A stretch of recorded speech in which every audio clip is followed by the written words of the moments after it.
আলহামদুলিল্লাহি রাব্বিল আলামিন ওয়াল আকিবাতুল লিল মুত্তাকিন ওয়াসসালাতু ওয়াসসালামু আলা রাসূলিহি মুহাম্মাদি ওয়া আলিহি ওয়া সাহবিহি আজমাইন। উপস্থিত চট্টগ্রামের কণ্ঠ ও চ্যানেল 10 এর আজকের যে ইফতার মাহফিল, এই ইফতার মাহফিল আজকে আমরা মোহাম্মদ মিজান রেজা ও কপিল তালুকদার আমরা এমআরকে টিভি থেকে এসে রানা ভাইকে অসংখ্য ধন্যবাদ জানাচ্ছি যে রানা ভাই এত সুন্দর একটি আয়োজন করেছে।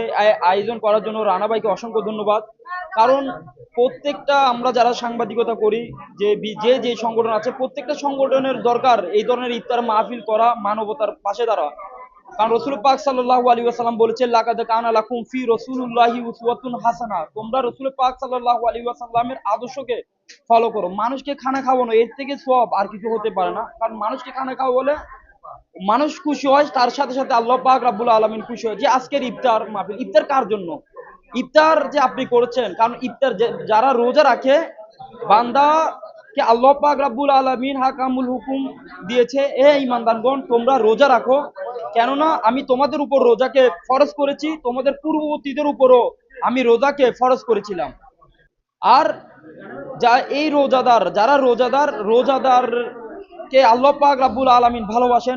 যারা রোজাদার তাদেরকে আল্লাহ পাক রাব্বুল আলামিন পক্ষ থেকে আল্লাহ নিজ হাতেই সেই প্রতিদান দিবেন। আজকে চট্টগ্রামের কণ্ঠ, জনপ্রিয় পত্রিকা চট্টগ্রাম কণ্ঠ চ্যানেল 10 যে আয়োজন করেছে, সেই জন্য এমআরকে টিভির পক্ষ থেকে চট্টগ্রাম কণ্ঠ চ্যানেল 10 কে অসংখ্য ধন্যবাদ জানাচ্ছি।